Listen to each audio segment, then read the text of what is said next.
Wuthering Waves have just given us a free 5-star standard character of our choice. If you're wondering, here's what. On the official Wuthering Waves channel on Bilibili, they've done an announcement in all Chinese. I've done the summary and translation in the description if you want to find it. But the most important point is this third point. In order to express their gratitude, they're giving us a free 5-star self-selector from the standard banner. This will happen on May 26, 10 a.m. UTC +8. So out of nowhere, we get to pick our 5-star for free. No tricks, we just get it. Holy cow. And yeah, today I'll be bringing you through all the characters that you can pick. And I'll try and break down and analyze, plus give you footage on how they play, and hopefully I'm able to help you decide who to go for with the self-selector. With the addition of this ticket, it did change one important thing that you definitely don't want to mistake, right? If you've already started playing and you have not finished your beginner banner, finish that one first before using the ticket. You don't want to get a duplicate out of this, okay? So once you finish your beginner banner, you got the 5-star and you know what it is. With this self-selected ticket, you get to pick anything to help whatever you got. A general idea is that let's say you pull Calcharo for a beginner banner, your self-selector can easily be a Verina, and boom, your first team is almost done. And with that said, let's see who you should pick. Pre-release, after release, for me is still the same. Rank 1 is still Verina. I've gotten 3 of Verinas from the summer video. Very traumatic, but she is the greatest healer and buffer of the entire game right now. Now that we have our official release, I get to show you how her outro skill works, which literally just gives you 15% all-type damage deepen. I'll make another guy explaining all these damage stuff, but just know that attack buff and this damage deepen buff are 2 different buffs, with damage deepen being one of the rarest buffs you can find. So with all of that support, you actually shouldn't even treat Verina as a healer. She's a full-fledged supporter, and that's not all. After her ulti, she marks the enemy, and whoever that has this mark will be attacked by Verina, even if you swap to another character and attack them. All of that means more damage for your team. It looks insane when you pull it off. A top-notch support unit, and she likes me too much. I got gosh dang 3 of her. From a healer standpoint, Verina is also just top-notch. My team never dies because I've got a Verina. The moment I swap her in, do some charged attack, my whole team gets back to full health, swap out, have a buff as well. It is so good. Being that good and versatile, you get to use her in any team. I've tried her in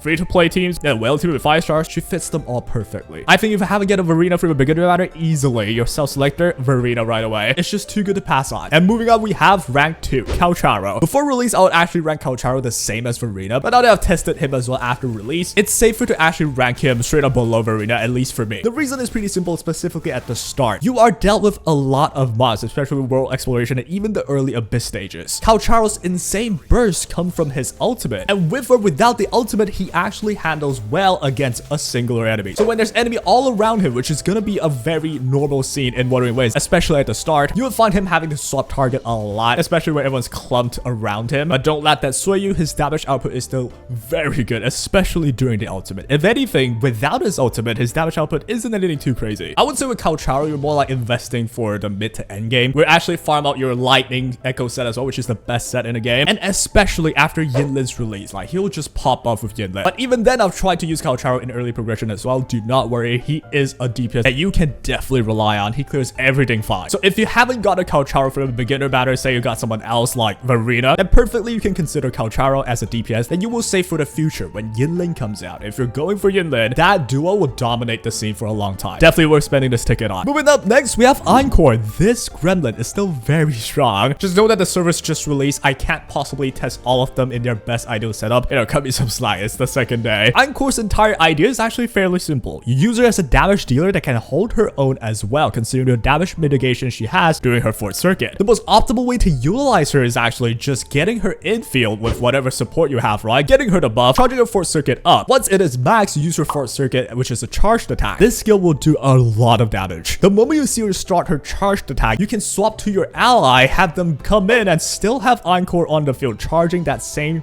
heavy attack. With a combination of Encore and your sub DPS that just came in, it's gonna be a lot of damage for the enemy. Not to mention her damage output on her own is just really strong anyway, especially on her ulti as well. Overall, a really simple, strong character that just has good numbers. It has good ways to use her. With only a little bit of drawback that I personally can see is that she might have a tougher time evading mid combo or mid skill, considering her movements is a bit slower. If you pulled a support character for a beginner banner, like again Verina, then Encore is certainly a very worthy choice. But if I'm gonna go for Yinlin in the future, I will not go for Encore. I would rather go for Calcharo. That said, this is all meta talk, but the real way to play the game is just play whoever you want, because in the end, it's a skill-based game. I could play a jiyan, not know what I'm doing, and just suck anyway. As long as you love it and master it, they will all clear any content. That's the beauty of Wuthering Waves. Moving up next, we have Jianxin. After release and testing her a little bit, this character is honestly a pretty busted character with just a bit of an issue. Here is how you utilize her. When her 4th circuit charge is max, you hold her attack button. This will make her go hold Tai Chi chi mode, right? You'll notice 2 marks here on the bar as your fourth circuit bar decreases. If you reach the first mark, you get a shield. If you reach the second mark, you get a bigger shield. That's very simple. But do note that all of which is just for a period of time. It doesn't go forever. After you do that, you swap to your DPS, get protected by that shield, and heal up as well. On top of all of that, you're utilizing the outro skill from Jianxin, which boosts your ult damage by a lot. The highest in the game, in fact. So when I explain it that way, she just sounds busted, right? It's a pretty good support character. But I would say the only drawback here will be with her E. And not even because it's bad. It's a good skill. But you really have to understand timing, and it's easy to mess up as well. Here's how her E works. If you hold her E and an enemy attacks her, you get to parry any attack. And if you successfully do the counter attack, you gain fourth circuit charge, and it's a good amount of damage as well. With Jianxin, you need to make sure you parry, or else you won't be doing as much damage even. For that reason, it makes Jianxin a more skill-based character to use, which is totally fine. That's just the game anyway, so it's kind of pointless to have a tier list. If you play her well, she's gonna be good. If you're, say, pulling for a jiyan, you know what? Jianxin could be your option if you love to play with her. Note that you have to understand the timing and actually think while playing Jianxin. And moving up next, we have Lingyang. As I mentioned, I'm only able to test these characters barely since the server only went out like 2 days ago. But from what I've analyzed back in the CBT and right now after release, the only slight drawback he really has is without the fourth circuit skill, his damage output is low. But then again, that is fairly traded with the fact that during a fourth circuit, which is a heavy attack, once you charge it,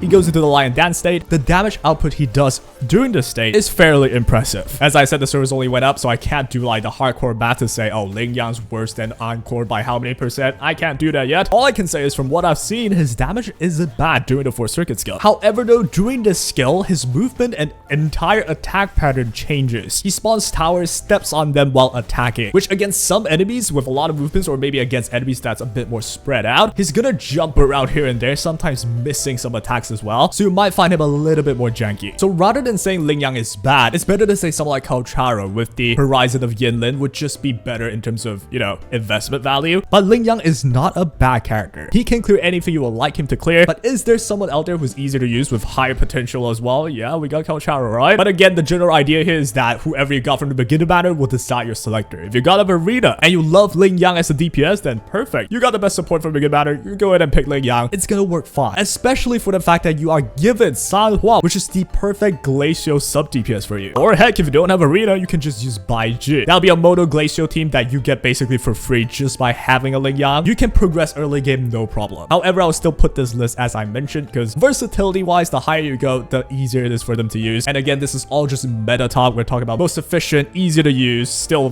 very good value as well. This is how I would rank them. But remember, skill means everything in this game. Master your timing, do your skills well, manage your buff good as well. You're gonna find any character strong. And with that marks the end of this video, which I would say keep this general idea in mind. Make sure to pull for a beginner banner first. If you got a DPS, you should go for a supportive type character with a selector ticket like say Verina or Jianxin. Same goes the other way around. If you got Verina or Jianxin, then think about DPSs with this ticket. That would be the most efficient and logical way to do things since you want to get your first team ready to progress early, or you could just have whoever you want. As long as you have fun, if you truly think this character you'll have a ton of fun with, master their playstyle, they'll be good. And that is all for my Yap Fest today. I'll be posting a lot more Wuthering Waves, so if you're interested in that, please drop a sub, like all that. If you don't sub, your hair will end up like this, so yeah, go ahead and do that. Take care!